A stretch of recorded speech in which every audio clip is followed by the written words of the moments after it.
ಮೈಸೂರು ಜಿಲ್ಲೆ ಮತ್ತು ಚಾಮರಾಜನಗರ ಜಿಲ್ಲಾ ಕಾಂಗ್ರೆಸ್ ಸಮಿತಿ ಹಾಗೂ 2 ಜಿಲ್ಲೆಯ ಶಾಸಕರು ಮತ್ತು ಮಾಜಿ ಶಾಸಕರ ಸಮ್ಮುಖದಲ್ಲಿ ಮೈಸೂರು ಗ್ರಾಮಾಂತರ ಜಿಲ್ಲಾ ಕಾಂಗ್ರೆಸ್ ಸಮಿತಿಯ ಅಧ್ಯಕ್ಷರಾದ ಡಾಕ್ಟರ್ ಬಿಜೆ ವಿಜಯಕುಮಾರ್ ಅವರಿಗೆ ವಿಧಾನ ಪರಿಷತ್ ಸ್ಥಾನ ನೀಡಬೇಕೆಂದು ಒಮ್ಮತದ ನಿರ್ಣಯ ಮಾಡಲಾಯಿತು.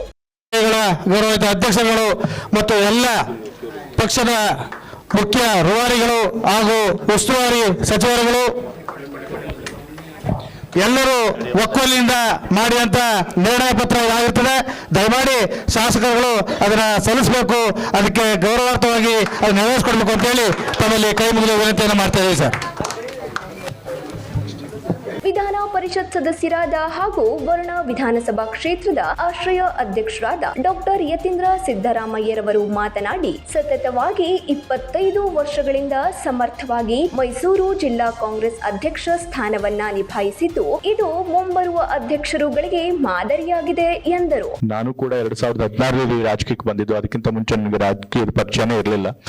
2014 ಬಂದಾಗ ನನಗೆ ಸ್ವಲ್ಪ ಹೇಗೆ ರಾಜಕೀಯ ಮಾಡ್ತೀನೋ ಏನು ಅನುಭವ ಇಲ್ಲದೆ ಅಂತ ಹೇಳಿ, ಆಗ ಪ್ರಾರಂಭದ ಹಂತದಲ್ಲೇ ಪಾಪ ವಿಜಯ್ ಕುಮಾರ್ ನನಗೆ ಪರಿಚಯ ಆಗಿ ಆಗಲೇ ನನಗೆ ಪ್ರೋತ್ಸಾಹ ಕೊಟ್ಟು ಇವತ್ತು ನಾನು ಇಷ್ಟು ದೂರ ರಾಜಕೀಯದಲ್ಲಿ ಬಂದಿದ್ದೀನಿ, ಸ್ವಲ್ಪ ಮಟ್ಟಿಗೆ ಯಶಸ್ಸು ಕಾಣಿದ್ದೀನಿ ಅಂತಂದ್ರೆ ಅವ್ರು ಕೊಟ್ಟಂತ ಧೈರ್ಯ ಪ್ರೋತ್ಸಾಹ ಕೂಡ ಕಾರಣ ಇದೆ. ಮತ್ತೆ ನಮ್ಮೆಲ್ಲ ಚುನಾವಣೆಗಳು ಕೂಡ ಇವತ್ತು ನಮ್ಮ ಎಷ್ಟೋ ಜನ ಯುವ ಶಾಸಕರಿದ್ದೀವಿ, ಅವ್ರಿಗಿಂತ ನಾವು ರಾಜಕೀಯ ಅನುಭವ ನಮ್ಗಿಂತ ಕಮ್ಮಿ ಇದೆ. ನಾವೆಲ್ಲ ನಮ್ಮ ಚುನಾವಣೆಯಲ್ಲೂ ಕೂಡ ಅವರು ಈಗಾಗಲೇ ಅನಿಲ್ ಚಿಕ್ಕಮಾದವ್ರು ಹೇಳಿದ್ರೆ ಪ್ರತಿಯೊಬ್ಬರ ಚುನಾವಣೆಯಲ್ಲೂ ಕೂಡ ಅವ್ರು ಕೆಲಸ ಮಾಡಿದ್ದಾರೆ, ನಮ್ಮೆಲ್ಲರ ಗೆಲುವಿಗೆ ಶ್ರಮಿಸಿದ್ದಾರೆ.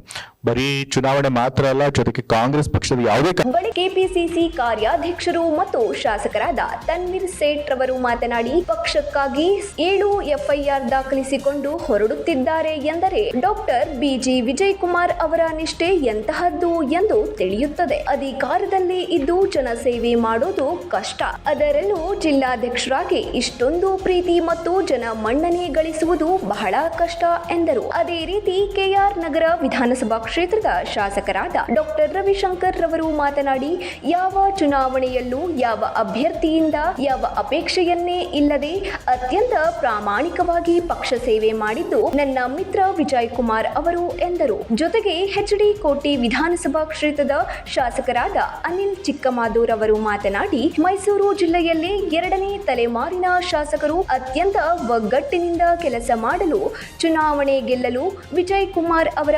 ಸಹಕಾರವಿದೆ ಎಂದರು. ಈ ಪಕ್ಷದ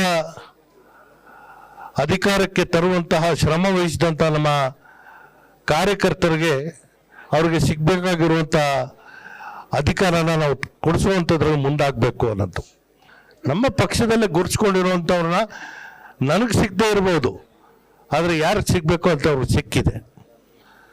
ಸಂಖ್ಯೆ ಬಲ ಅಥವಾ ಶಕ್ತಿ ಪ್ರದರ್ಶನ ನೋಡಿ ನಾವು ಯಾರಿಗೂ ಗುರುತಿಸೋದಲ್ಲ. ನಿಮ್ಮ ಈ ಪಕ್ಷಕ್ಕೆ ಇರುವಂತಹ ನಿಮ್ಮ ಶ್ರಮ ಏನಿದೆ, ನಿಮ್ಮ ಸೇವೆಯನ್ನು ಪರಿಗಣಿಸಿ ನಿಮ್ಗೆ ಅವಕಾಶ ಮಾಡಿಕೊಡ್ಬೇಕಾಗಿರುವಂಥದ್ದು ನಮ್ಮ ಕರ್ತವ್ಯ. ಅದೇ ರೀತಿ ನಾವಿವತ್ತು ಎಲ್ಲ ಜಿಲ್ಲಾ ಕಾಂಗ್ರೆಸ್ ಸಮಿತಿ ಅಧ್ಯಕ್ಷರುಗಳು ಸೇರಿ ಡಾಕ್ಟರ್ ವಿಜಯ್ ಕುಮಾರ್ ಅವರಿಗೆ ಕೊಡಬೇಕು ಆ ಕೋಟಾದಲ್ಲಿ ಅಂತ ಹೇಳಿ ನಾವು ಮನವಿಯನ್ನ ಮಾಡ್ತಾ ಇದ್ದೇವೆ. ಈಗಾಗಲೇ ನಾವು ನಮ್ಮ ಜಿಲ್ಲಾ ಕಾಂಗ್ರೆಸ್ ಅಧ್ಯಕ್ಷರುಗಳು ನಾವು ಈಗಾಗಲೇ ಸಭೆ ಸೇರಿ ನಾವು ಅದನ್ನ ಒತ್ತಾಯವನ್ನು ಸಹ ಮಾಡಿದ್ದೇವೆ. ನಾವು ಮುಖ್ಯಮಂತ್ರಿಗಳನ್ನು ಸಹ ನಾವು ತಮ್ಮ ಸ್ವಂತ ದುಡ್ಡಲ್ಲೇ ಸ್ವಂತ ಕಾರಲ್ಲೇ ತಾವು ಬಂದು ಅಲ್ಲಿ ಕ್ಯಾಂಪೇನ್ ಮಾಡ್ತಿರ್ತಕ್ಕಂಥದ್ದನ್ನ ನಾವೆಲ್ಲರೂ ಕೂಡ ನೆನೆಸ್ಕೋಬೇಕು ಇಷ್ಟಪಡ್ತೀವಿ. ವಿಜಯ್ ಕುಮಾರ್ ಅವರಿಗೆ ನಾಮಿನೇಷನ್ ಮಾಡೋದು ಏನು ಇದು MSc ಸ್ಥಾನಮಾನವನ್ನ ವರಿಷ್ಠರು ಕೊಡಬೇಕು ಅನ್ನೋದು ಕೂಡ ನಮ್ಮೆಲ್ಲರ ಒಂದು ಅಭಿಪ್ರಾಯ. 35 ವರ್ಷದಿಂದ ಪಕ್ಷವನ್ನ ಸಂಘಟನೆಯನ್ನ ಮಾಡಿಕೊಂಡು ಒಂದೇ ಪಕ್ಷದಲ್ಲಿ ಬಹಳ ವಿಶೇಷವಾಗಿ ಅದು ಇಟ್ಕೊಂಡು ಬಂದಿರತಕ್ಕಂಥದ್ದು. ಆ ನಿಟ್ಟಲ್ಲಿ ಇವತ್ತು ನಾವು ಸಂದರ್ಭ ಹೇಳೋದಾದ್ರೆ ನಾವು ನಮ್ಮ ಪಕ್ಷದ ಮುಖಂಡಗಳಿಗೆ ಮನವಿಯನ್ನು ಮಾಡೋದು, ಇವತ್ತು ವಿಜಯ್ ಕುಮಾರ್ ಅವರಿಗೆ ವಿಧಾನ ಪರಿಷತ್ತಿನ ಸ್ಥಾನವನ್ನು ಕೊಟ್ಟರೆ ಅದು ಒಬ್ಬ ಸಾಮಾನ್ಯ ಕಾಂಗ್ರೆಸ್ ಕಾರ್ಯಕರ್ತನಿಗೆ ಕೊಟ್ಟಂತೆ ಅಂತಕ್ಕಂಥ ಮಾತನ್ನ ನಾನು ಸಂದರ್ಭದಲ್ಲಿ ಹೇಳೋದಕ್ಕೆ ಇಷ್ಟಪಡ್ತೇನೆ. ಯಾಕಂತ ಹೇಳಿದ್ರೆ ಇವೊಬ್ಬ ಒಂದು ಯಾವುದೇ ರೀತಿಯಾಗಿ ರಾಜಕಾರಣದ ಹಿನ್ನೆಲೆಯಲ್ಲಿ ಆ ಕುಟುಂಬದಲ್ಲಿ ಹುಟ್ಟಿರಲಿಲ್ಲ ವಿಜಯ್ ಕುಮಾರ್ ಅವರು.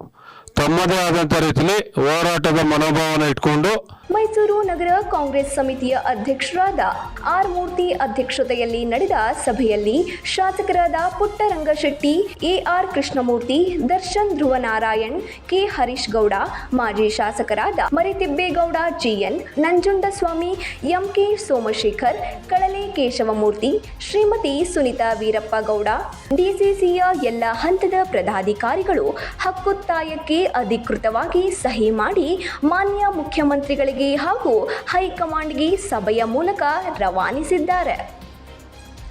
9 ಲೈವ್ ನ್ಯೂಸ್, ಮೈಸೂರು.